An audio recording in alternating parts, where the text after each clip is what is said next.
आपने post traumatic stress disorder के बारे में सुना होगा। ये वो कैफियत है जो कि एक इंसान महसूस करता है जब वो ज़िंदगी में कोई बहुत ट्रॉमेटिक इंसिडेंट से गुजरता है। ये कोई एक्सीडेंट भी हो सकता है, vehicle accident. It can be the death of a very close loved family member.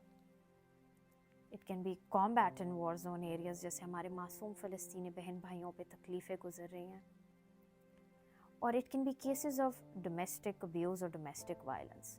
किसी भी तरह का कोई भी ट्रॉमेटिक इंसिडेंट हो, वो सारी पोस्ट ट्रॉमेटिक स्ट्रेस का शिकार बनते हैं। अब इसमें होता क्या है कि इंसान फिजिकल सिम्टम्स फील करता है। कुछ लोगों को सिम्टम्स फील ही नहीं होते। इसके लिए एक मेडिकल टर्मिनोलॉजी है विच इज़ रेजिस्टेंस। उनको ऑब्वियसली इमोशनल कैफियत तो होती है, तकलीफ़ उनको महसूस होती है, लेकिन फ़िज़िकली कोई सिम्टम वो फील नहीं करते। कुछ लोगों को फ्लैशबैक्स आते हैं, जब वो दोबारा उस इंसिडेंट के बारे में सोचते हैं तो उनको वही ज़हनी कैफियत महसूस होती है। कुछ लोगों को डरावने ख्वाब आते हैं।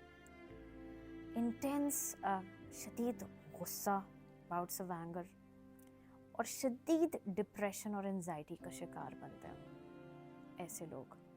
और उनको ये कैफियत फ़ील होती है कि शायद वो ज़िंदगी में कभी दोबारा खुश नहीं होंगे। कुछ लोगों को बाकायदा फ़िज़िकल सिम्टम्स फ़ील होते हैं। उनको फॉर एग्ज़ाम्पल हाइपरटेंशन डेवलप हो जाती है, ब्लड प्रेशर के प्रॉब्लम्स, और जो भी physical symptoms related to chronic stress होते हैं, उनको उस तरह की कैफियत महसूस होना शुरू हो जाती है। अब इन सारे कैफियतों को लेके इसका सलूशन क्या होना चाहिए?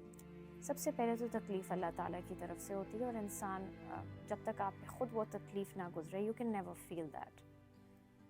लेकिन अगर आपके ऊपर एक आजमाइश आ गई है and you been through all that, how to manage it? सबसे पहले तो अगर आपको किसी भी तरह का फिजिकल सिम्टम है, please consult a therapist, consult a doctor and take your medications. It is very important. Secondly, जो ज़हनी कैफियत इंसान के ऊपर गुजर रही है, उसके लिए बहुत ज़रूरी है, ना, I always stress on the fact, talk about your problems. अपनी बहुत करीबी फैमिली मेम्बर्स को ले लें।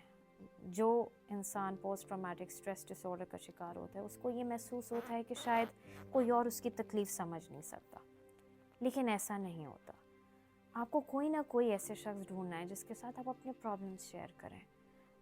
अगर तो आपको फैमिली के अंदर यू फील कि कोई है नहीं जिसके साथ you can share all of that experience, go to a therapist, go to a coach.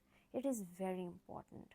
आप बातचीत करने से आपकी ज़हनी कैफियत, आपकी तकलीफ़ों में काफ़ी हद तक इम्प्रूवमेंट आ जाती है। This is a very important factor and I always stress on this. Talk about your problems, because बातचीत करने से सोल्यूशन निकलता है।